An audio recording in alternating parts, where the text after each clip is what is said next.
गीता 18 के श्लोक नंबर 62 में भगवान स्वयं कह रहे हैं कि अर्जुन उस परमेश्वर की शरण में जा जिसकी कृपा से परम शांति व शाश्वत स्थान अर्थात सतलोक को प्राप्त होगा। वो परमेश्वर कौन है, कहां है, कैसा है, जानने के लिए कृपया अवश्य सुनिए जगत गुरु तत्वदर्शी संत रामपाल जी महाराज के अमृत वचन। सत साहिब दर्शकों, स्वर्ग से भी परे अविनाशी है एक जहान, देवी देवता भी नहीं पहुंच पाए वहां। मिलिए रोपड़ पंजाब के रहने वाले राजकुमार जी से। इन्होंने किए हैं उस सुंदर लोक के दर्शन जिसकी तलाश में थे महान संत, महंत और ऋषिजन। इन्होंने पहले खूब भक्ति साधना की, माता के जागरण किए और विभिन्न गुरुओं की भी शरण ली, पर जिंदगी की दुख तकलीफों और गृह कलेश से मुक्ति नहीं मिल पाई। माता दुर्गा जी को इष्ट रूप में पूज रहे राजकुमार जी को उस साधना से कोई लाभ नहीं मिला।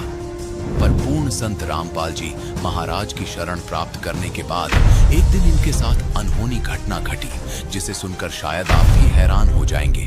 इन्हें यमदूत पकड़कर ले जा चुके थे, भयंकर कष्ट दे रहे थे, परंतु पूर्ण संत द्वारा प्राप्त सतमंत्रों का जाप करने से इनको यमदूतों से छुटकारा मिला और नए जीवन की बख्शीश हुई। साथ ही इन्होंने उस अमर अविनाशी लोक के दर्शन किए जिसके बारे में कहा गया है, दास गरीब देश है दुर्लभ, कोई सांचा सतगुरु बेले रे। उस दुर्लभ देश के दर्शन पाना राजकुमार जी के लिए सुलभ हो गया, क्योंकि इनके सिर पर आशीर्वाद था उस सच्चे सतगुरु का जो जगत के उपकार के लिए इस पृथ्वी पर विद्यमान है। विश्व के तारणहार संत रामपाल जी महाराज की असीम दया से आज राजकुमार जी सर्व सुख संपन्न हैं। सुनिए राजकुमार जी के जीवन की कहानी इन्हीं की जुबानी। सर नमस्कार। नमस्कार जी। क्या नाम है जी आपका? मेरा नाम राजकुमार और रोपड़ से पंजाब से आया हूँ मैं, डिस्ट्रिक्ट रूपनगर, गांव कोटला निहंग और न्यू कॉलोनी। संत रामपाल जी महाराज से नाम दीक्षा कब ली आपने? मैंने सर 12-15-2017 को ली। क्या करते हैं आप? मैं सर वेल्डिंग का काम करता था फैक्ट्री में। संत रामपाल जी महाराज से नाम दीक्षा क्यों ली?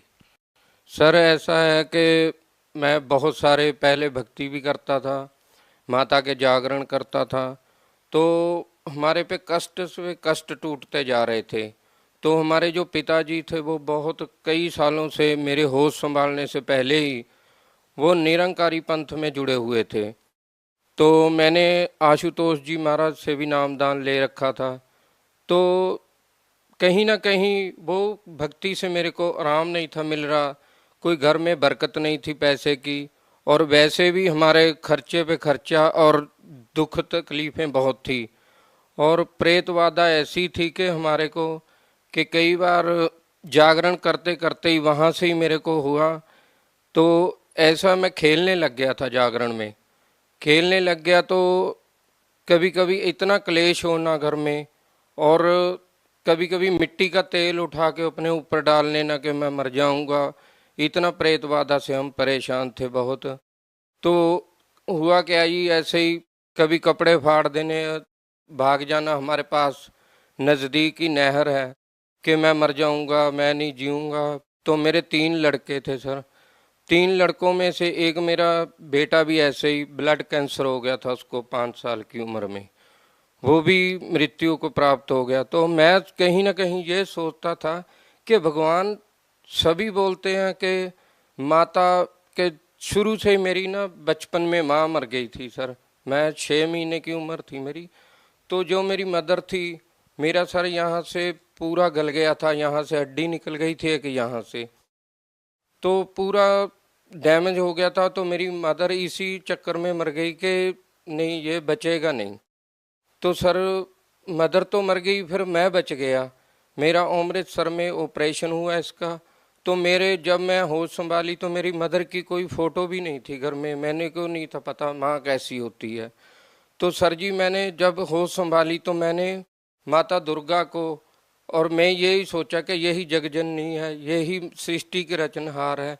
तो मैं माता को बहुत मानता था, सबसे ज़्यादा इतना मैं करता था कि जो भी करते हैं माता ही करती है, तो सारा कुछ इतनी भक्ति करता था कि मैं 1-2 बार माता ने मेरे को दर्शन दिए।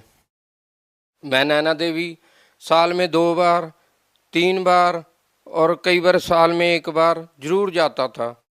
तो जागरण भी करता था मैं। हमारे गांव में जागरण पार्टी थी, तो मैं शुरू से ही जागरण के बहुत मेरा वो था, गाने बजाने में रुचि थी।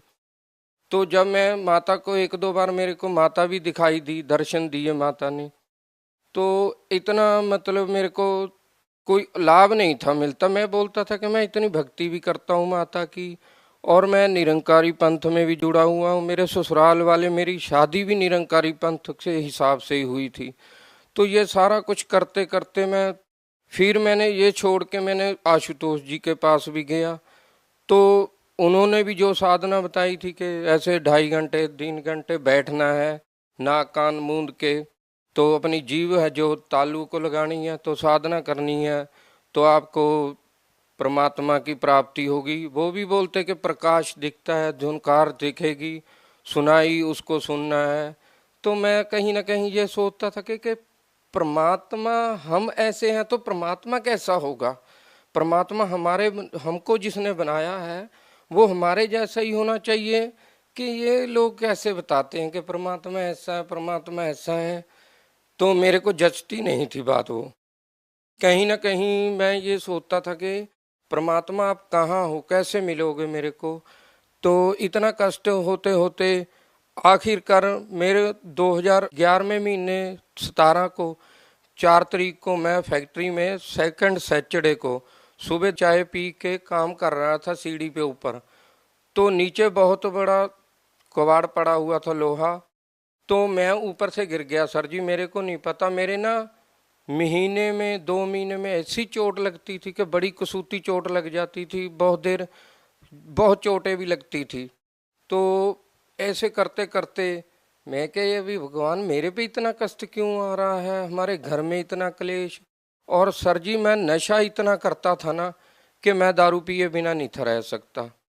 एक बार ऐसे ही जैसे मिट्टी का तेल डाल लेना, एक बार मैंने लुधियाने में अपने भाई के पास गया हुआ था, तो ऐसे ही कहा सुनी हो गई, हमारी घर पे झगड़ा हुआ। तो मेरे को वहाँ, भाई मेरा जॉब करता था लुधियाना में, मैं वहाँ उनके पास गया। तो मैंने वहाँ पे लैटरिन में जो डालते हैं तेजाब, वो मैंने पी लिया। तो सर मेरे नाक से मुंह से सारी चर्बी निकल गई, मेरा 0 हो गया शरीर। मेरे को डीएमसी हॉस्पिटल लुधियाना में लेके गए, तो उन्होंने भी जवाब दे दिया कि नहीं ये नहीं बचेगा भाई, इसको ले जाओ। तो मैंने कहा कि बोलती बंद हो गई, जीभ नहीं थी चल रही। तो मैं इशारे से बात करता था कि मेरे को घर ले जाओ। क्या जो आपने समस्याएं गिनवाई, जो आपको तकलीफें थी, क्या संत रामपाल जी महाराज से नाम दीक्षा लेने के बाद ठीक हो गई वो? 100% सर, बिल्कुल। सर संत रामपाल जी महाराज से नाम दीक्षा लेने के बाद और क्या लाभ मिले? सर जैसे मैंने संत रामपाल जी महाराज से नाम दीक्षा ले को अभी 1 महीना ही हुआ था, तो जनवरी का महीना था। तो मैं रात को 1 बजे मेरे को जमदूत ले गए यहाँ से। तो वहाँ नरक था, ऐसे कुत्ते टाइप के थे जो जानवर थे, और वो बोल रहे थे। और 2 बंदे मेरे इस बगल खड़े थे, 2 इस बगल। तो मेरे को पकड़ के बोलते कि तुम क्या कर रहे हो, तुम्हारी टाइम, इतनी मेरे को पीड़ा हो रही थी। तो पीड़ा के बीच में तो मेरे को पूछा कि तुम क्या कर रहे हो। मैंने बोला कि मैं माता के जागरण भी करता हूँ, भक्ति करता हूँ माता की, और मैंने निरंकारी पंथ से भी जुड़ा हुआ। मैं अपना आशुतोष महाराज जी के पास भी वो भी भक्ति की है। तो आखिर में जब नहीं मेरी पीड़ा कम हुई, नहीं छोड़ रहे थे, तो फिर याद आया मेरे को कि मैंने तो संत रामपाल जी महाराज से नाम लिया हुआ है। तो मैंने बोला कि मैंने तो संत रामपाल जी महाराज जी का नाम लिया हुआ है। तो बोलते कि संत रामपाल जी महाराज कौन है? मैंने कहा वो तो पूर्ण परमात्मा कबीर साहब के अवतार हैं, कि वो तो वेद शास्त्रों को सारा को खोल के बताते हैं कि भक्ति करनी चाहिए। तो संत रामपाल जी महाराज वहीं प्रगट हो गए। तो संत रामपाल जी महाराज पूर्ण परमात्मा कबीर साहब के अवतार हैं, वो वहीं प्रगट हो गए। प्रगट हुए जब, तो वैसे मेरे को बहुत पीड़ा हो रही थी, मेरे को पकड़ा हुआ था। तो संत रामपाल जी महाराज ऐसे आए, बहुत सफेद वाहन था उनका। तो जैसी वेशभूषा मैंने उनकी चित्र में देख रखी थी वैसे ही।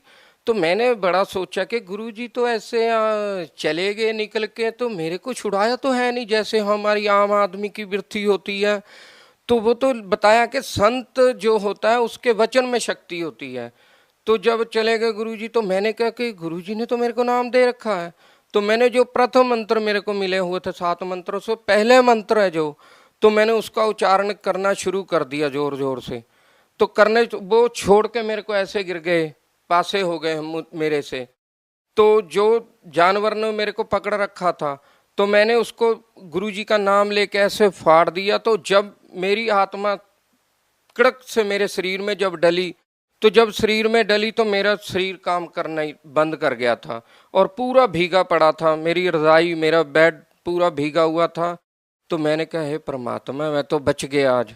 फिर मेरा शरीर नहीं था जब काम कर रहा था। मैंने फिर वो सोचा कि गुरुजी ने जब बताया कि जब कोई भी टेंशन हो, कोई भी समस्या आए, तो आपने मंत्र जाप करना है या नित्य नेम करना है। तो मैंने जब देखा कि 3 बज चुके हैं, तो मैंने सर रात को, मेरे को पता है मैं फ़ोन इतनी दूर टीवी के पास रखा हुआ था, तो मैंने कहा मेरा तो फ़ोन ही नहीं है मेरे पास।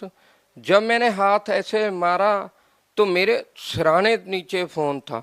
तो जब मैंने फ़ोन चलाया तो उसमें नित्य नेम सुना मैंने और गुरुजी के स्वरूप देखे, तो मेरा शरीर नॉर्मल हो गया। बिल्कुल नॉर्मल होने के बाद मैंने जब नित्य नेम किया तो मैं सो गया। फिर नित्य नेम करने के बाद उसके बाद गुरुजी आए संत रामपाल जी महाराज और मेरे को वो नज़ारा दिखाया सर, जो मैं आज हर किसी को बता सकता हूँ कि मेरे को संत रामपाल जी महाराज ऊपर ले गए। जो कहते हैं कि भगवान निराकार है, वहाँ कुछ नहीं है। हमारा एज इट इज शरीर ऐसा ही था, बिल्कुल प्रकाशों में ही शरीर था। दूध जैसी नदियाँ चल रही थी, वहाँ सफ़ेद रंग के वृक्ष थे और सफ़ेद ही हंस जैसे इंसान थे सभी, और उड़ के चल रहे थे सभी। ये मैंने जब चमत्कार सारा देखा तो गुरुजी मेरे को इतनी खुशी हुई कि मैं वर्णन नहीं कर सकता। वो दिन मैं आज भी याद करता हूँ तो मेरे शरीर में अभी भी सर लू कंडे खड़े होते हैं मेरे। इतना परमात्मा ने मेरे को वो दिखाया। आज मैं ये कह सकता हूँ कि मैं जितना भी संत रामपाल जी महाराज जी का शुक्राना करूँ, जितना भी नाम लूँ, क्योंकि मेरे को पता है कि वो पूर्ण परमात्मा कबीर साहब के अवतार हैं। कबीर साहब का ही ज्ञान बता रहे हैं।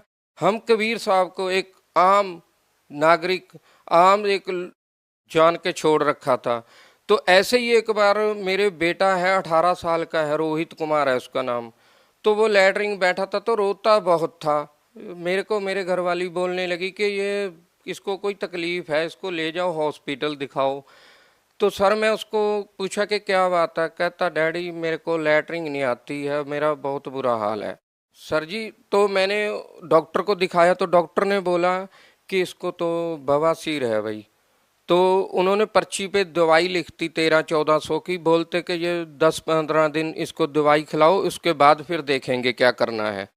तो मैंने गुरुजी के सत्संग सुनता था कि गुरुजी ऐसे लाभ देते हैं सारा। तो सर जी मैंने संत रामपाल जी महाराज को जब प्रार्थना लगाई तो गुरुजी ने बोला कि परमात्मा दया करेंगे। तो वैसे जब बोला तो आहिस्ता आहिस्ता वो प्रॉब्लम पता ही नहीं कहाँ चल गई। आज बेटे को 1.5-2 साल हो गए हैं, कोई प्रॉब्लम ही नहीं, बिल्कुल सही है। पहले हमारी आर्थिक स्थिति नहीं थी ठीक, आज वो भी बहुत बढ़िया हो चुकी है। तो पहले हम साइकिल से तंग थे, आज परमात्मा ने हमको 2-2 मोटरसाइकिल दे रखे हैं। और परमात्मा आगे आगे भी मेरे को इतना विश्वास है कि जो परमात्मा हमारे शरीर की बीमारियों को नाश कर सकता है, हमको सुख दे सकता, आगे हमको परमात्मा बहुत कुछ देंगे। और मेन हमको तो यही परमात्मा से चाहना है कि हम मोक्ष प्राप्त करें और हमारी भक्ति को सफल बना के हमको गुरुजी संत रामपाल जी महाराज सतलोक लेके जाएं।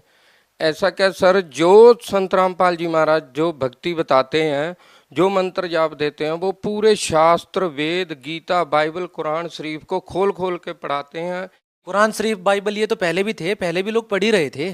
पढ़ रहे थे सर, पर कहते हैं ना जैसे गीता जी में लिखा हुआ कि वो पूर्ण संत है, जो वो तत्वदर्शी संत है, वो जो तत्व ज्ञान का जो करता है कि हे अर्जुन, जो जो शास्त्र विधि को त्याग के मनमानी पूजा करते हैं उनको ना तो कोई सुख, ना सुवृद्धि और ना ही उनकी गति होती है। तो आपके कहने का मतलब ये है कि जो बाकी के जो संत हैं वो शास्त्र विधि से अलग भक्ति बता रहे हैं? बिल्कुल सर, कोई भी शास्त्रों के कौट भक्ति नहीं बताता इस संसार में, क्योंकि मैंने बहुत जगह जाके देख लिया, मैंने बहुत सत्संग सुने हैं। ये पूर्ण परमात्मा की भक्ति है, इसमें इतनी शक्ति है ना। संत रामपाल जी महाराज जो भक्ति बताते हैं, जो भी हमारे देवी देवते जिनको हम पहले पूजते थे, हम श्राद्ध भी करते थे, पितरों की पूजा करते थे, व्रत भी करते थे, तीर्थों पे जाते थे, मंदिरों में मत्था टेकते थे, जो हमारी समस्या थी वो कभी हमारी टलती नहीं थी।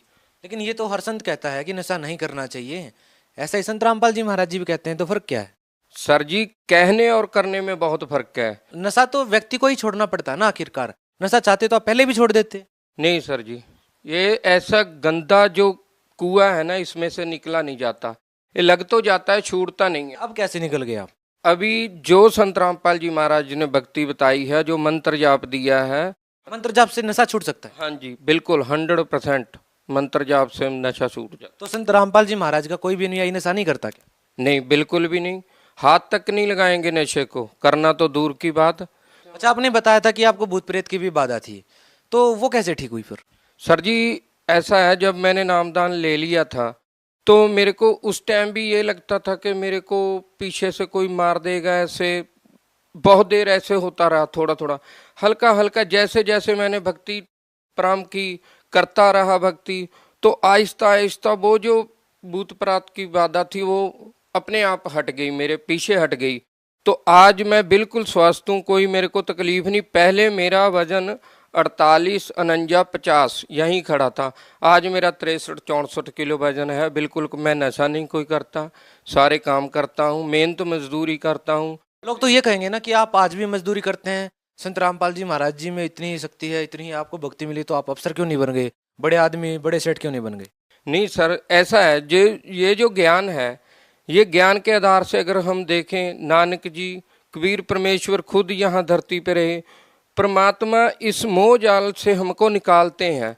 हम अगर मान लो कि हम, ये तो जादूगर कर सकता है, तो जादूगर की जादूगरी हो गई कि हम, वो तो पैसा हाथ पे सरो जमा देगा, पर उसमें भक्ति में और उसमें बहुत अंतर है, क्योंकि भक्ति है जो भक्ति करते करते हमको वो चाहिए जो हमको यहाँ नहीं मिल सकता। भगत समाज को क्या संदेश देना चाहेंगे? सर मैं तो यही संदेश देना चाहता हूँ भगत समाज को कि आप संत रामपाल जी महाराज जी के ज्ञान को समझें, ज्ञान को सुने, और ज्ञान को सुन के समझ के आप उनसे नाम दीक्षा ले। आपकी जैसी भी कोई प्रॉब्लम होगी तो 100% संत रामपाल जी महाराज से नामदान लेने से आपकी वो समस्या बिल्कुल ठीक हो जाएगी। जी बहुत बहुत धन्यवाद। सच साहब जी। दर्शकों, अभी आपने सुने संत रामपाल जी महाराज से दीक्षा प्राप्त करके सुखी हुए भक्त के अनुभव। अब देखिए जगत गुरु तत्वदर्शी संत रामपाल जी महाराज के मंगल प्रवचन। इन वेदों और गीता जी और पुराणों का ज्ञान दास को सन 2000 में हुआ। उससे पहले सन 1988 से सन 2000 तक 12 वर्ष तक इस दास ने इस गरीबदास साहिब जी की वाणी के आधार से सत्संग किया, और इसके आधार से जो सत्संग किया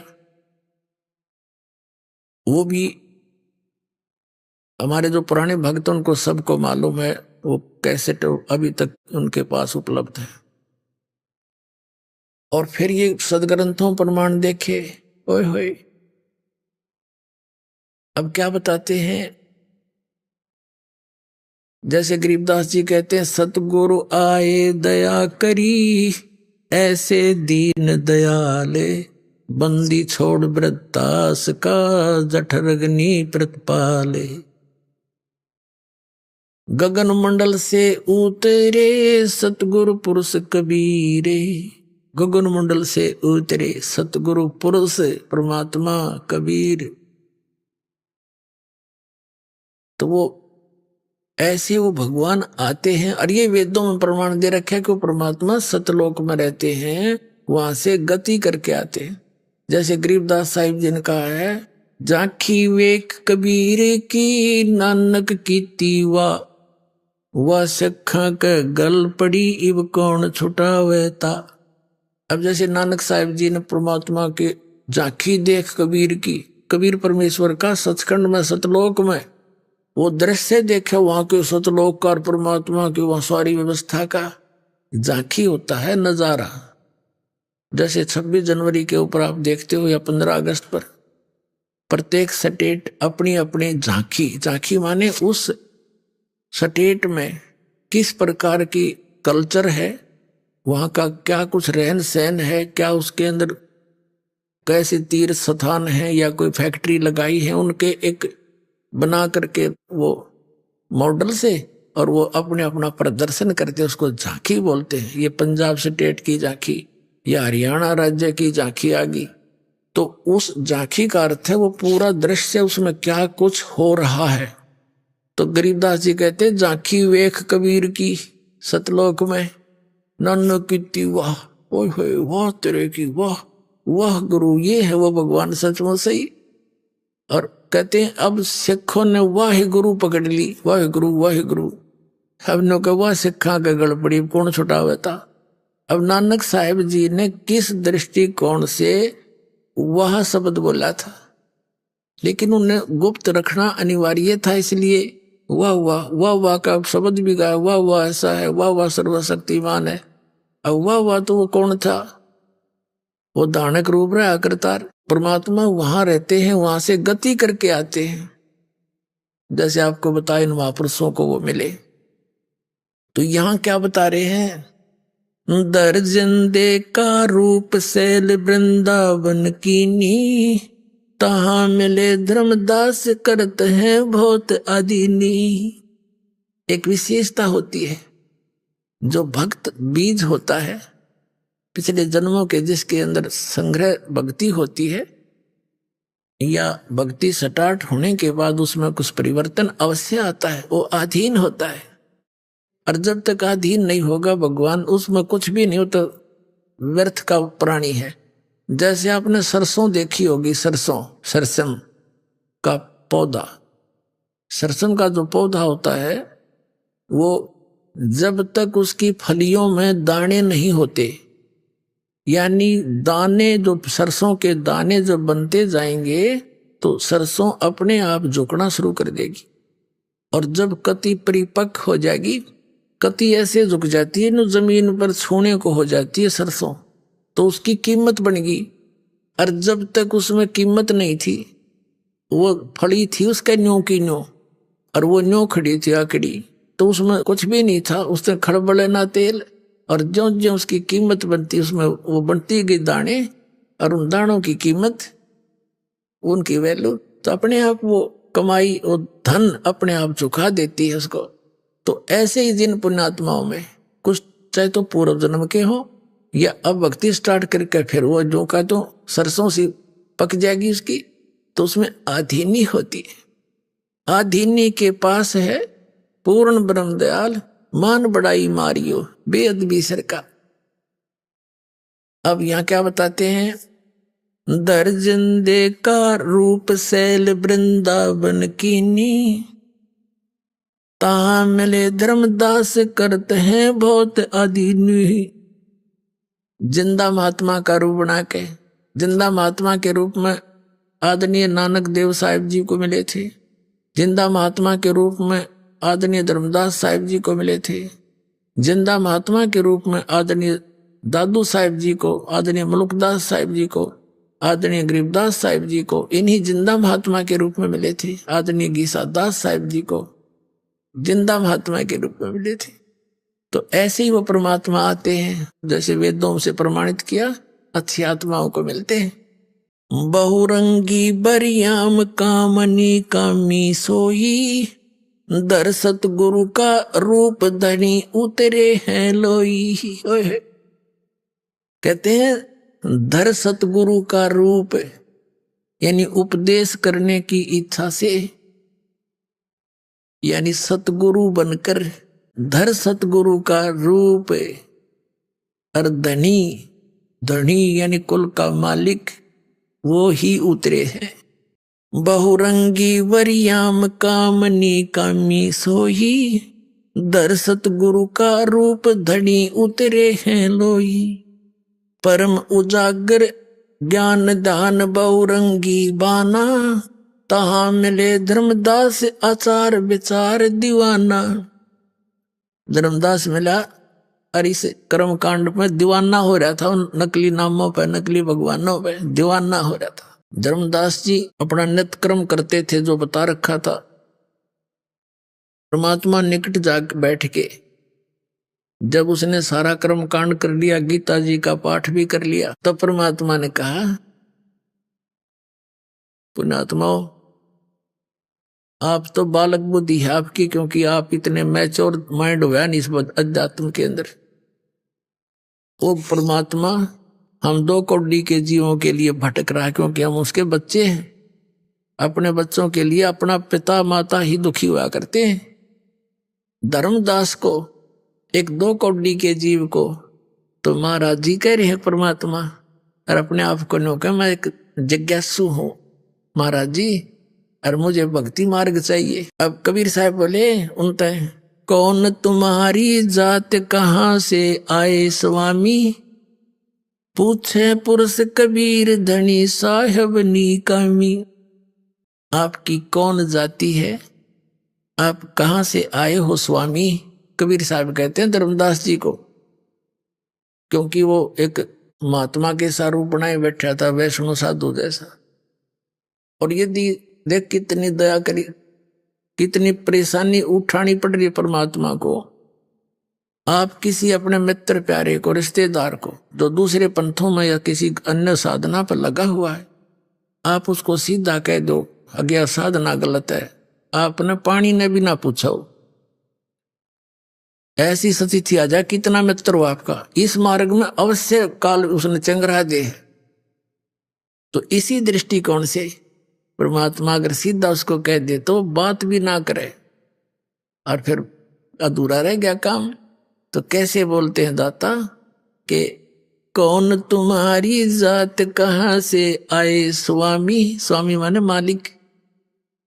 हे महाराज जी, धर्मदास जी को परमात्मा कह रहे, पूछे पुरुष कबीर धनी साहेब नीकामी। अब क्या बताते हैं धर्मदास जी, हम वैष्णो बैरागी धर्म में रहा सदा ही, सुधर न बैठे संग कल्प ऐसी मन माही। सुन जंदा मम ज्ञान को अधिक अचार विचार, हमारी करनी जो करे वो उतरे भव जल पार। धर्मदास जी से परमात्मा ने अर्ज करी थी कि हे महाराज जी, मैं बहुत जगह भटक लिया और परमात्मा की चाह मुझे बहुत घनी है, मुझे कुछ रास्ता बता दो। अब परमात्मा कबीर जी ने एक मुसलमान धर्म के अंदर होते हैं ये जिंदा महात्मा, उस जैसी वेशभूषा बनाए रखी थी। तो धर्मदास जी कहता है कि सुन जिंदा मेरे ज्ञान को, हम जैसे बताएं री साधना को करेगा उसका बेड़ा पार हो जाएगा। सुन जंदा मम ज्ञाने को अधिक अचार विचार, अमरी करनी जो करे वो उतरे भव जल पार। बोले धनी कबीर सुनो बैसनो बैरागी, कौन तुम्हारा नाम गाम कहिए बड़भागी। कौन तुम्हारा ज्ञान सुमरण है भाई, कौन पुरुष की सेव कहाँ समाधि लगाई। कौन कोम कुल जात कहाँ को गौन किया है, कौन तुम्हारी रेस किन्हें तुम नाम दिया है। को आसन को गुफा के भर मत रहो सदा ही, सालिग सेवन कीन बहुत अति भार उठाई। झोली झंडा धूप दीप तुम अधिक आचारी, बोले धनी कबीर भेद कहियो ब्रह्मचारी। अब परमात्मा ने पूछा कि किस तो भगवान की तुम पूजा करते हो, आपका कोई आश्रम है या ऐसे ही भ्रमण करते रहते हो, आपका क्या नाम है, कहाँ से आए हो। कबीर साहब कहते हैं हमको पार लंगावे ही परम उजागर रूप, जिंद कहे धर्मदास से तुम हो मुक्ति स्वरूप। पुण्यात्मा कालजा फटफटावे दास का, एक भगवान आके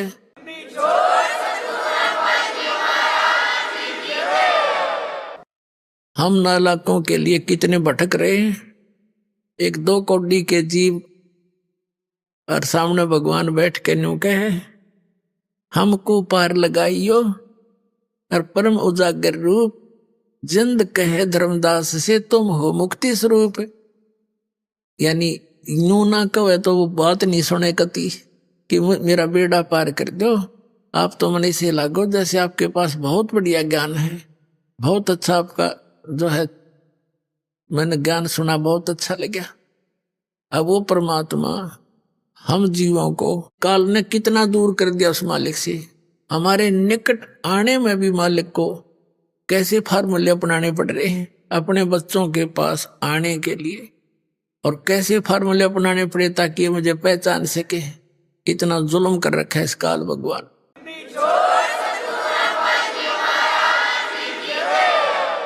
अब धर्मदास जी कहते हैं, बांधोगढ़ है गाम नाम धर्मदास कही जय, वैसे कुल कुली जात सुधर की नी बात सुनी जय।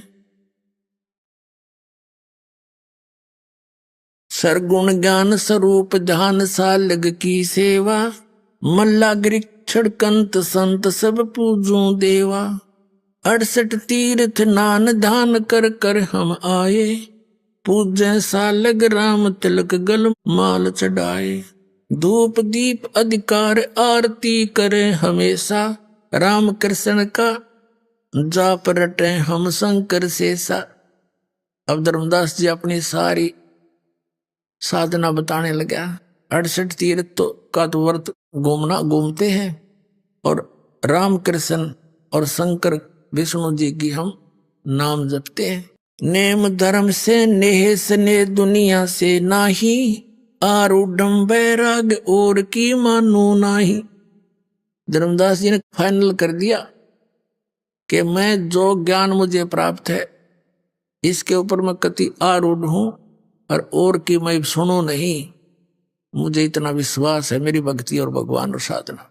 बता, काल ने ऐसा गजब जबरदस्त किला बना दिया हमारे चारों तरफ इस अज्ञान का। लेकिन कबीर साहब कहते हैं, और ज्ञान सब ज्ञानड़ी ये कबीर ज्ञान सो ज्ञान, जैसे गोला तोब का करता चले मैदान।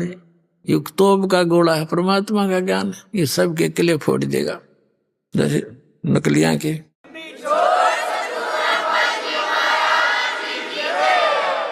अब सुन जिंदे मम ज्ञान को वैष्णु रूप हमार, 68 तीर्थ हम करें ये चिन्ह सिरजनहार। इस साधना से नो कहे मैंने भगवान पहचान रखा है, प्राप्त कर लिया। धर्मदास जी कह रहे।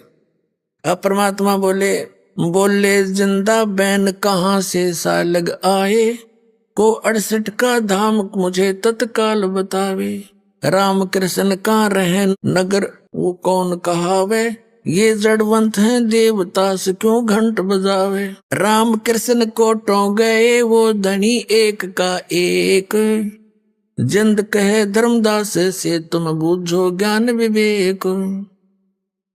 परमात्मा ने कहा तेरे राम कृष्ण तो करोड़ों मर लिए, और जो असली भगवान है वो न्यू का न्यू है, उसको कभी जन्मता मरता नहीं। फिर परमात्मा ने गीता ज्ञान और वो सारा उनको समझाने की चेष्टा की। परमात्मा ने पूछा कि गीता जी का ज्ञान किसने बोला। धर्मदास जी ने कहा कि श्री कृष्ण जी ने बोला। परमात्मा ने उस बात को उस समय ज्यादा नहीं बढ़ाया।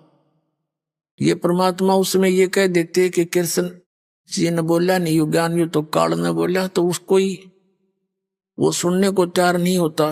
तो परमात्मा ने कहा श्री कृष्ण जी कौन है? कहते हैं खुद विष्णु जी थे। अच्छा, विष्णु जी कौन है? सतगुण विष्णु जी, रजगुण ब्रह्मा जी, तमगुण शिव जी, सारी हांबर वाली। जैसे साधना टीवी वालों ने इन शंकराचार्यों से सारी हांबर वाली, रजगुण ब्रह्मा सतगुण विष्णु तमगुण शिव जी, हाँ यही है, और तीनों गुण यही हैं। क्या इनकी जन्म मृत्यु होती है? नहीं, तो हजारों अमर है, और ये इनकी पूजा बताते हैं। और फिर दास ने प्रमाण दिखाई दिए। तुम पुराणों को सत्य मानते हो, पुराणों में तो ये नासवान लिख रखे, खाक पड़ा तुम न पुराणों को। तो इनकी धोती सी धो दी, अब ये बोए नहीं जमेंगे, देख लेना थोड़े दिन में।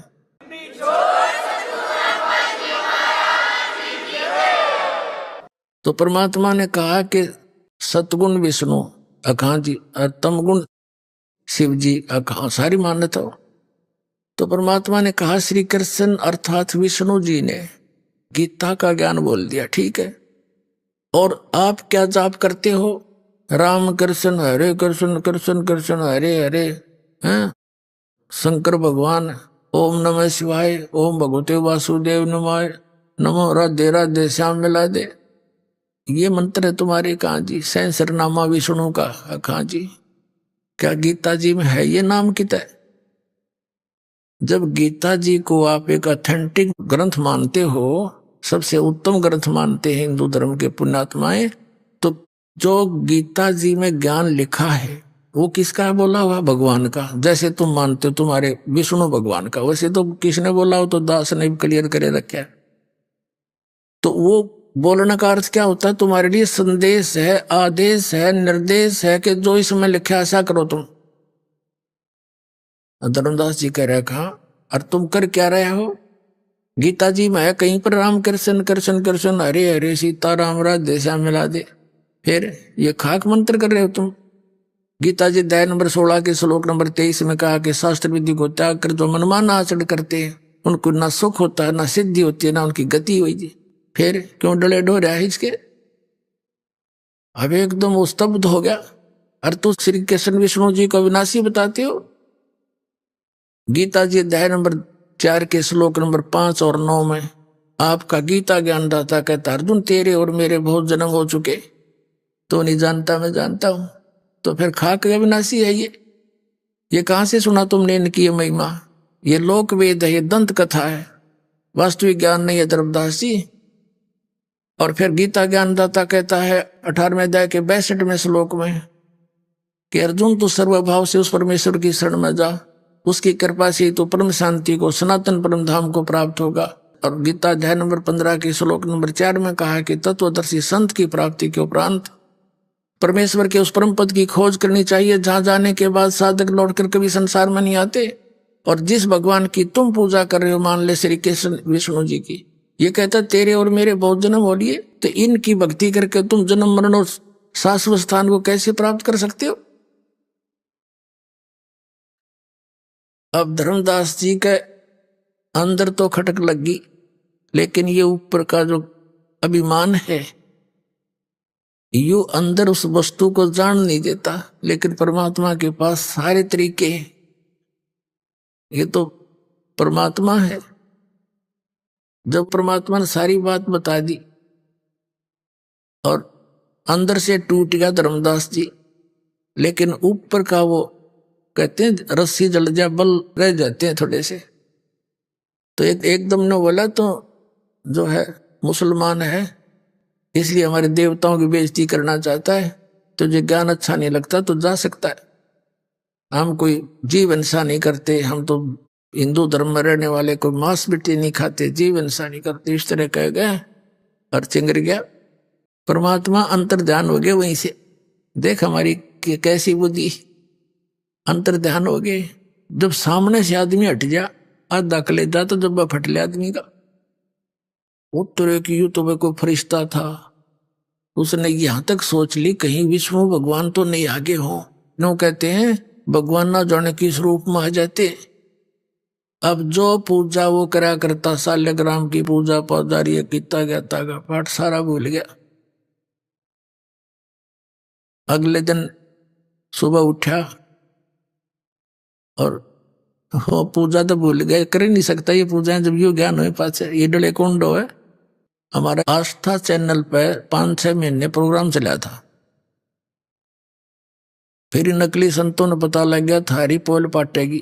2003 की बात से इन्होंने वो आस्था चैनल वाले को डरा डरू के धमका के बंद करवा दिया कि हम अपने सारे प्रोग्राम वापस ले लेंगे या इसका प्रोग्राम बंद कर दे। ये तो अंडरस्टूड है, जब यूं चलेगा तो वो चले कोई ना उड़े। परमात्मा कहते हैं तारा मंडल बैठ के यू चांद बड़ाई खा, उदय हुआ जब सूरज का स्यों तारों छप जा। वो आस्था बंद कर दिया। फिर हमने प्रोग्राम बनाया, गांव गांव नगर नगर में जाकर बड़े बड़े पोस्टर लगाकर प्रचार करके सत्संग शुरू किया। हम एक बार महाराष्ट्र में सत्संग कर रहे थे एक नगर में, तो काफी लोग सुनने आए। प्रोजेक्टर हमारे पास था। 5 दिन सत्संग किया। पहले दिन वो नोट कर लेंगे, तो अगले दिन आके वो सारे मिला बिलो के चौथे दिन थोड़ी सी संगत होती थी, बाहर बैठ गया मैं नीचे, वो भी आ गया आसपास 5-7 जने। कहने लगे जी आज तक हमने यो ज्ञान कभी नहीं सुना, और हमारे सदग्रंथों प्रमाण। पहले दिन तो हमने सोचा था सारी झूठी पावेंगी, नोट करके ले गए सारे गीता और पुराणों के अध्याय वगैरह, वो सारे यूं के यूं पा गए। फिर हमने कहा भाई नाम ले लो। नाम लेने से पहले फिर उनको बताए जाते ये नियम ये नियम, ये नहीं पूछना। उन्होंने बोला जी ये तो फिर नियम कर दे, सख्त हो गए। माँ भाई सख्त नहीं है, वो गलत साधना कर रहे हो तुम, उनकी आवश्यकता ही नहीं, तुमने अब सख्त लगे हैं। जब एक का साध्य सब सद है और सब साध्य सब जावे, माड़ी सींचे मूल को फले फुला गावे। पौधे की जड़ में पानी डाल लेंगे तो टहनी आप पे न प्रफुल्लित हो जाएंगी। ने बोला जी नाम तो लेते नहीं, पर भक्ति वह दूसरी भी ना बनाई। वह दूसरी जो करते थे वो उस जोगे भी ना छोड़े, हम तक इतने जोगे भी ना छोड़े तुमने। तो अब इस ज्ञान को सुन के वो धर्मदास वो उस भक्ति भी करने इच्छा ना रही इसकी। सुबह उठ कर भक्ति अपना खाना बनाने लग गया, नहीं तो ना धोकर खा करता वो वारी सी देर तक। उन्हें सोचा ये तो कुछ भी को नहीं बता के करूं, अरे वो मिलने को नहीं, मैंने उनके साथ ऐसी बदतमीजी कर दी।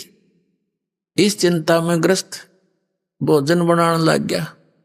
जंगल से लकड़ी तोड़ के श्याम ने लाया था, चूल्हा जला लिया, लकड़ी लगा दी।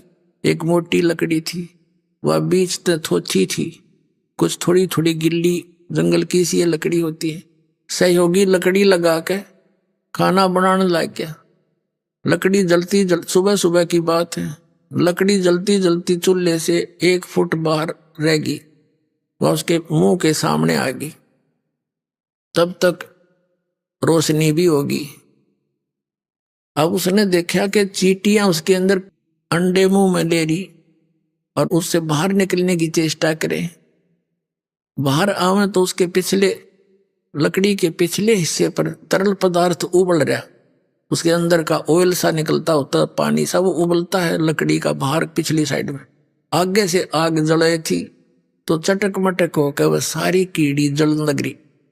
बाहर निकले तो उस उबलते हुए तेल से पर उस पर जल जा, आगे अग्नि फूक रही। धर्मदास एकदम स्तब्ध हो गया, क्योंकि पुण्यात्मा थी। इतना पाप है भगवान, इतनी लंबी लकड़ी थी और इसमें तो करोड़ों चिट्टी जल गई होगी। और उसी समय बुझा दिया जल डालकर लकड़ी तो, और एक तरफ डाल दी। उसने सोचा रोटी मैं खाऊं नहीं भोजन आज, इसको किसी साधु संत ने खवा दूंगा, मेरा पाप कम हो जाए। इस उद्देश्य से सारे भोजन ने लेके और धर्मदास जी चल पड़े साधु की तलाश में। अब परमात्मा पहले दिन तो जिंदा महात्मा के रूप में थे, काले काले कपड़े से आकर जिंदा महात्मा के। अगले दिन ये हिंदुआ संतान जैसे लाल लाल से कपड़े बैठ गए रूप बना के वृक्ष के नीचे। धर्मदास जी की दृष्टि गई। परमात्मा उस साधु संत के आगे सारा भोजन रख दिया और कहा महाराज भोजन खा लो। परमात्मा बोले दर्दे धर्मदास भूख लगी है। फिर उसने ध्यान से देखा कि महात्मा जी तुझे कैसे जानता है, लेकिन उस दिन चेहरा पहचान में नहीं आ रहा था, मालिक ने रूप बदल रखा था। धर्मदास जी ने सोचा मैं भंडारे धर्म करता रहता हूँ, साधु संत आया होगा कभी पहचान लिया होगा मैं। उसने रख दी भोजन। परमात्मा के पास एक करमंडल रखा था, लोटा जल का भरा हुआ, और पानी लिया मुट्ठी में और ऐसे मंत्र सा बोल के और सारे भोजन पर छींटे मार दिए।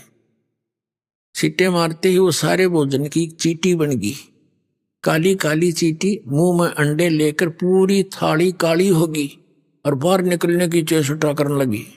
जब परमात्मा उसी रूप में बैठ गए, जिंदा वाले महात्मा के रूप में जो पहले दिन वार्ता की थी, जब धर्मदास जी ने देखा तो वो महात्मा है। परमात्मा बोले रहे, धर्मदास जी कल क्या कह रहे थे आप?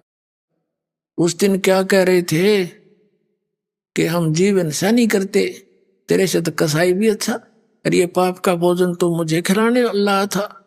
चरणों में गिर गया, पैर पकड़ कर रोवा बुरी तरह। तो कहने का भाव ये है, ऐसे झटके 2-3 दिए परमात्मा ने, क्योंकि वो मन बड़ा उस्ताद है। सारी बात सुन ले, फिर एक बात ऐसी कह दे जैसे सारी ने फेल कर दे परमात्मा, फिर अंतर्ध्यान हो गया। ऐसे 2-3 बार प्रोग्राम हुआ।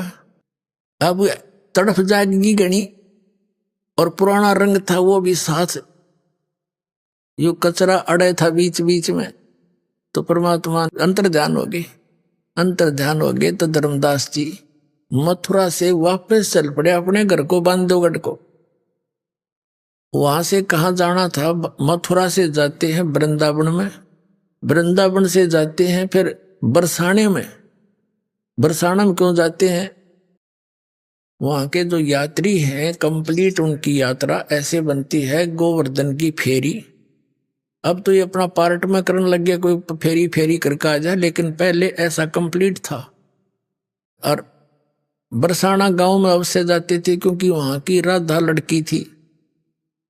राधा से सिफारिश लुआने जाते हैं, राधे राधे श्याम मिला दे, वहां ना राधे और ना श्याम, देख बकवाद हमारी। अब परमात्मा कहते हैं, वो धर्मदास जी आंखों में आंसू भर के ऐसे रोए जैसे बालक की मां मर जाया करे, बालक से के माँ बाप मर जा। ऐसा अनाथ महसूस कर रहा अपने आप को, और मैं कितना नीच हूं। भगवान सामने बैठे थे और देख मैंने कैसे अपनी बकवाद से उनको खो दिया। अब वो कभी नहीं मिले, और वो मिले नहीं, और ये भक्ति में कर नहीं सकता, जीवन नष्ट हो गया, भगवान मेरा था। इस प्रकार वो चल पड़ा। अब परमात्मा क्या बताते हैं? तावा रोवत धर्म नीनागर, कहाँ गए मेरे सुख के सागर। अधिक वियोग हुआ हमसे ती, जैसे निर्धन की लुट जा खेती। अब धर्मदास जी कह रहे हैं कि भगवान मेरे साथ ऐसी व्यवस्था बन गई जैसे किसी गरीब किसान की, और पकी पकाई खेती ने कोई लूट ले जा। मेरा तक अब वो कंगाल बालक भूखे मरते दिखे, इतना दुख है मुझे। तावा लीन बहे निर्वाणी, मग्न रूप साहेब सैलानी। जब परमात्मा अंतर्ध्यान हो गए, तावा रोवत धर्मनी नागर, कहाँ गए मेरे सुख के सागर। अधिक वियोग हुआ हमसे ती, जैसे निर्धन की लुट जा खेती। कल्प करे और मन में रोवे, दसों दिशा को वो मग जावे। कभी ऊपर ने देखा, भगवान ऊपर तो नहीं है, कभी इधर देखा, साइड में तो नहीं छुप गया, कहीं बैक घूम कर देखा, मेरे पाछे तो नहीं खड़े हैं। कहते हैं कल्प करे और मन में रोवे, दसों दिशा को वो मग जावे। दसों दिशा में देखा भगवान, किते दिख जा किसी प्रकार। हम जाने तुम देह स्वरूपा, हमारी बुद्धि अंधगर कूपा। ये भगवान मैंने तो आपको अपने जैसा मान लिया था। जैसे धर्मदास जी को परमात्मा ने कहा था कि धर्मदास जैसी देह तुम्हारी है ऐसी देह मेरी नहीं है। और वो कहते मैं विदेह हूं। धर्मदास जी कहते हैं आपका दिख देही, और किस विद साहेब आप विदेही। तब कहा था नरक परख कर देख धर्मदासा, हार्ड चाम नहीं मेरा मासा। ने बोला देख पकड़ के मेरे हाथ, तेरे जैसा शरीर नहीं है। हम कितने अंधे हो गए, हमने भगवान निराकार मान रखा, परमात्मा साकार, इसलिए हमारी बुद्धि कैच ना कर पाई कि तो साधु संत होंगे, भगवान तो निराकार है। जो भगवान ने सारे प्रमाण दिए, जब धर्मदास का विश्वास जब दृढ़ हुआ, जब आंखों सतलोक में देख लिया, हम जाने तुम देह स्वरूपा, हमारी बुद्धि अंधगर कूपा।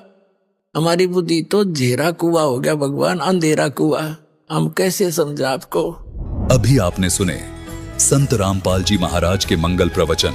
आइए अब सुनते हैं संत रामपाल जी महाराज से नाम दीक्षा लेकर सतभक्ति करके अद्भुत लाभ प्राप्त करने वाले अनुयायी के विचार। दर्शकों, मौजूदा समय में भारत एक ऐसा देश है जहां हिंदू धर्म के धर्मी लोग काफी बड़ी संख्या में रहते हैं और अपनी अपनी परंपरागत साधनाओं में लिप्त हैं। उन्हीं में से एक थे मध्य प्रदेश के रहने वाले सूरज चौहान जी। हिंदू धर्म के प्रमुख देवता विष्णु जी और शिव जी की पूजा करते थे। इन पूजाओं को करते करते सूरज जी दुख की घड़ी का सामना कर रहे थे। सूरज जी को भयंकर शारीरिक रोग था और मां भूत प्रेतों के प्रकोप से पीड़ित थीं। सूरज जी के जीवन में दुख तो थे, लेकिन दुखों से लड़ने का मंत्र नहीं था। वो सच्चा गुरु नहीं था जो इन्हें दुखों के कहर से बचाकर एक अच्छा और सुखमय जीवन प्रदान कर सके। सूरज जी के जीवन में सुख के दिन तब आए जब इन्हें मिला सत्य आध्यात्मिक ज्ञान। जगत गुरु तत्वदर्शी संत रामपाल जी महाराज के सत्संग प्रवचन से इन्हें पता चला कि वास्तव में तत्व ज्ञान क्या है जिससे हम सुखी हो सकते हैं। संत रामपाल जी महाराज से नाम उपदेश लेने के बाद इनका जीवन परिवर्तन हो गया। इनका जलन का रोग ठीक हुआ। मां को भूत प्रेत बाधा से छुटकारा मिला। सुनिए सत्य ज्ञान प्राप्त होने के बाद सूरज जी की खुशियों से भरी कहानी, उन्हीं की जुबानी। सर नमस्कार। नमस्कार सर। सर क्या नाम है आपका? सूरज चौहान। सूरज जी कहाँ से हैं आप? हम ग्राम जमोठी, पोस्ट तलकपुरा, तहसील सेगांव, जिला खरगोन, मध्य प्रदेश से आए हैं। सर संत रामपाल जी महाराज से नाम दीक्षा कब लिया आपने? हमने संत रामपाल जी महाराज जी से नाम दीक्षा 13 जून 2014 को ली। सर संत रामपाल जी महाराज की शरण में आने से पहले आप क्या भक्ति साधना करते थे? संत रामपाल जी महाराज जी की शरण में आने से पहले हम ब्रह्मा विष्णु महेश की भक्ति करते थे और जैसा कि हिंदू समाज में प्रचलित है भक्ति, वही भक्ति हम भी करते थे। सर हिंदू धर्म में प्रचलित सभी पूजाएं आप कर ही रहे थे, तो फिर आप संत रामपाल जी महाराज की शरण में क्यों गए? हमने संत रामपाल जी महाराज जी का सत्संग सुना और उनके ज्ञान को समझा और हमने देखा कि हम जो भक्ति कर रहे थे वो शास्त्रों के विरुद्ध थी और हमें पता चला कि शास्त्रों के अनुकूल भक्ति तो ये संत रामपाल जी महाराज जी बता रहे हैं। तो हमने इस कारण से वो पुरानी भक्ति त्याग दी और संत रामपाल जी महाराज जी के द्वारा बताई हुई भक्ति हमने ग्रहण की। सर संत रामपाल जी महाराज द्वारा दी गई भक्ति आपने की, तो सर उस भक्ति को करने के बाद आपको क्या लाभ मिले? जी संत रामपाल जी महाराज जी के द्वारा बताई हुई भक्ति करने से हमें बहुत सारे लाभ हुए हैं, पर मैं कुछ का यहाँ पे वर्णन करना चाहूँगा। जैसे कि मुझे जब मैंने नाम दीक्षा ली थी उससे पहले मेरे को जलन का रोग था, उस रोग से मैं 1.5 साल से परेशान था और संत रामपाल जी महाराज जी से नाम उपदेश लेने के 2 दिन बाद ही मेरा वो जलन का रोग भी समाप्त हो गया। उसके बाद हमारी माता जी हैं, माता जी को प्रेत बाधा थी, तो वो भी संत रामपाल जी महाराज जी से नाम उपदेश लेने के बाद वो प्रेत बाधा भी समाप्त हो गई। फिर उसके बाद चमत्कार भी हुए हैं, जैसे कि हमारे घर पे हम किसान परिवार से हैं, तो हमारे घर पे एक गाय थी, तो गाय को कि खून चूसने वाले वो जो कीड़े होते हैं वो हो गए थे और यहाँ पे जीव हिंसा भी नहीं कर सकते हैं। तो फिर हमारे पापा ने गुरु जी के पास दंडवत करते हैं, संत रामपाल जी महाराज जी के पास घर में स्थान बनाया है जहाँ पे दीपक लगाते हैं और हमने वहाँ पे प्रार्थना लगाई कि परमात्मा आप ही कोई उपाय करो। तो तीसरे दिन गाय बिल्कुल ऐसे हो गई जैसे किसी ने उसको नहलाया हो और एक भी कीड़ा उसको गाय को नहीं था। और उसके बाद नाम उपदेश लेने के 4 महीने बाद मेरी अचानक तबीयत खराब हो गई, क्योंकि गुरु जी जो मर्यादा बताते हैं संत रामपाल जी महाराज जी, हम वो मर्यादा नहीं निभा पाए, तो उससे हमारी तबीयत खराब हो गई। तो फिर हमने 4-5 डॉक्टरों को भी दिखाया, लेकिन हम ठीक नहीं हुए। फिर हमने घर से ही हॉस्पिटल से ही परमात्मा सदगुरु रामपाल जी महाराज जी को याद किया और प्रार्थना लगाई कि परमात्मा आप ही हमें बुलाओ किसी प्रकार से आपके पास। तो उसके दूसरे ही दिन हमारी हॉस्पिटल से छुट्टी हो गई और हम आश्रम के लिए रवाना हो गए। और जैसे जैसे आश्रम पहुंच रहे थे वैसे ऐसे हमको लग रहा था कि जैसे हमें कोई सर्प काट रहा है, वैसा दर्द हो रहा था। और जैसे ही हमने आश्रम में प्रवेश किया वैसे ही हमारी पूरी बॉडी की जो नसें होती है सारी फड़फड़ाने लगी और गुरुजी उसी वक्त आशीर्वाद दे रहे थे संत रामपाल जी महाराज जी। तो जैसे ही उन्होंने आशीर्वाद दिया हमारी पूरी बॉडी ऊपर से नीचे तक वाइब्रेट होने लगी और वाइब्रेट होने के बाद बिल्कुल मैं पूर्ण रूप से स्वस्थ हो गया। और एक और चमत्कार यह हुआ है कि जैसे हम इंटरव्यू देखते हैं भक्तों का, तो उन्होंने उसमें कई चमत्कार बताते हैं, तो हमने भी परमात्मा की परीक्षा ही ली एक प्रकार से कि जैसे हम उनके भक्तों के इंटरव्यू देखे थे हमने सूर्य नाम उपदेश नहीं लेने से पहले, और फिर हमने नाम उपदेश लिया, फिर हमने सब प्रमाण भी देखे, हमको लाभ भी मिल गए, पर फिर भी जब तक आंखों नहीं देख ले तब तक हमने विश्वास नहीं किया। तो हमारे रूम में एक कबीर परमेश्वर जी की एक बड़ी फ़ोटो लगी हुई थी। तो हमने कहा कि यदि आप परमात्मा सत्य हो और आपका भक्ति मार्ग सत्य है और हम इतने नियम से लगे हुए हैं आपके ऊपर, तो आप हमें कुछ चमत्कार दिखाइए। तो मैंने जैसा ही इधर रोते हुए मैंने प्रार्थना करी तो कबीर परमेश्वर जी के मुकुट के ऊपर से श्वेत लाइट आया मेरे ऊपर। सर जैसा कि आपने बताया कि पहले आप हिंदू धर्म में प्रचलित पूजाएं आप कर रहे थे, उसको करने से आपको कोई लाभ नहीं मिल रहा था, और उसके बाद आपने संत रामपाल जी महाराज से नाम दीक्षा ली और उनके द्वारा दी गई भक्ति आपने की तो आपको लाभ मिलने लगा। तो सर इसका क्या कारण है कि पहले आपको लाभ नहीं मिल रहा था और संत रामपाल जी महाराज द्वारा दी गई भक्ति को करने से आपको लाभ मिलने लगे? सर इसके पीछे क्या कारण है? सर इसके पीछे ये कारण है कि जो पहले हम जो भक्ति कर रहे थे वो शास्त्र विधि को त्याग के मनमाना आचरण था। सर यहाँ पर हम ये भी कह सकते हैं कि जो भक्ति आप कर रहे थे, आपकी भक्ति करने की विधि सही ना हो, आपने भक्ति ठीक से नहीं की हो, ऐसा भी तो हो सकता है। नहीं सर, ऐसा नहीं है, क्योंकि जो आम समाज कर रहा है भक्ति हम वैसे ही कर रहे थे और उसी विधि से कर रहे थे। लेकिन जो संत रामपाल जी महाराज जी ने हमें भक्ति विधि बताई है तो वो नाम से भक्ति होती है, उन्होंने नाम से भक्ति करने के लिए हमें बताया है और गीता में भी प्रमाण दिया है कि नाम से भक्ति होती है। जैसे गीता संत रामपाल जी महाराज जी बताते हैं गीता अध्याय 8 के मंत्र 13 में कि ओम इति एकाक्षरम ब्रह्म व्यवहारन माम अनुसरणम यह प्रयाति त्यजन देहम सहयाति परमाम गतिम, की अर्जुन मेरा तो एक ओम मंत्र है, तू युद्ध भी कर और इसका जाप भी कर। तो ऐसे ही हमारे संत रामपाल जी महाराज जी ने हमें ये भक्ति विधि बताई है कि आप काम करते करते इन देवी देवताओं से लाभ लेना है तो ये नाम का जाप करो, इससे ही आपके रोग भी दूर होंगे और इससे आपका मोक्ष भी होगा। सर जैसा कि आपने बताया कि संत रामपाल जी महाराज द्वारा दी गई भक्ति को करने से आपको बहुत सारे लाभ मिले, सर आप संत रामपाल जी महाराज के अलावा किसी और संत से भी नाम दीक्षा लेते तो आपको फिर भी लाभ मिल सकते थे? सर हमने कई सारे संतों के प्रोग्राम भी सुने और उनके सत्संग भी सुने हमने, पर जो ज्ञान हमें संत रामपाल जी महाराज जी ने बताया ऐसा किसी अन्य संत ने नहीं बताया। वो जो संत बताते थे तो वैसे ही मतलब जैसे पारंपरिक कथाएं सुनाते थे राम सीता की या श्री कृष्ण जी की, वैसे ही जीवन लीला बताते थे, पर उनका जो वास्तविक भक्ति जो जैसे करनी चाहिए जिससे मोक्ष हो वो किसी ने नहीं बताया, जो संत रामपाल जी महाराज जी ने बताया वेदों के अनुसार और गीता के अनुसार। सर आप संत रामपाल जी महाराज को व अन्य संतों को किस प्रकार से भिन्न पाते हैं, किस प्रकार से अलग पाते हैं? संत रामपाल जी महाराज जी शास्त्रों के अनुसार ज्ञान बताते हैं और अन्य संत जो हैं वो अपने मतलब अनुभव बताते हैं और उनके अनुसार वो सुनी सुनाई कथाएं बताते हैं और वो किसी अन्य शास्त्रों में प्रमाण भी नहीं देते हैं जिन्हें हम मानते हैं। जैसे कोई गीता के अनुसार भक्ति भी नहीं बताते हैं, मतलब बताते तो हैं गीता की खूब महिमा, पर उसमें लिखा क्या है वास्तविकता ये तो संत रामपाल जी महाराज जी से पहले किसी ने नहीं बताया। और वेदों का भी हम हिंदू धर्म में सिर्फ हमने नाम सुना था, लेकिन उनमें क्या लिखा है, सृष्टि की रचना कैसे हुई, ब्रह्मांड कैसे रचे गए, ये आज तक किसी भी संत ने नहीं बताया जो सदगुरु रामपाल जी महाराज जी ने बताया हमें। क्यों ना आप किसी और संत से नाम दीक्षा ले लें?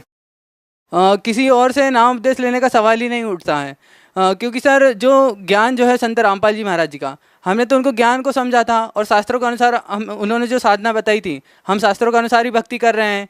और किसी अन्य संत के पास फिर जो शास्त्र विधि को ताकि मनमाना आचरण बता रहे हैं तो उनसे कैसे नाम दीक्षा ले सकते हैं हम? तो हम शास्त्रों के अनुसार ज्ञान भक्ति से जुड़े उनसे और उससे हमको लाभ भी मिल रहा है, तो फिर हमारा तो पहले से भी और अधिक विश्वास है संत रामपाल जी महाराज जी के ऊपर। सर जैसा कि हम देखते हैं कि लगभग पूरे भारतवर्ष में आज की जो युवा पीढ़ी है वो नशे की गिरफ्त में है, आप उन लोगों को क्या कहना चाहेंगे जो लोग वो इतनी छोटी सी उम्र में नशा करते हैं और अपनी लाइफ को बर्बाद कर रहे हैं? आप उन लोगों को क्या कहना चाहेंगे, उनको क्या संदेश देना चाहेंगे? मैं उन लोगों से ये कहना चाहूँगा कि जो बहुत ही कम उम्र में नशा करते हैं, नशा करने से क्या होता है कि हमारा एक तो शरीर भी खराब होता है, धीरे धीरे मतलब मन मस्तिष्क और याददाश्त भी कमज़ोर हो जाती है नशा करने से, और भी इसके कई सारे अवगुण हैं, लेकिन आध्यात्मिक इसके अवगुण भी बहुत सारे बताए गए हैं संतों ने। तो मैं उन भक्तों से या मतलब उन लोगों से निवेदन करना चाहता हूँ कि जो नशा करते हैं वे संत रामपाल जी महाराज जी के ज्ञान को सुने और उनके विचारों को सुने और उनको अपने जीवन में धारण करें, जिससे उनका नशा भी छूट जाएगा और उनके भविष्य में जो भी समस्याएं होने वाली होंगी वो भी उस ज्ञान से और उनकी भक्ति से छूट जाएगी। जी बहुत बहुत धन्यवाद आपका। धन्यवाद सर।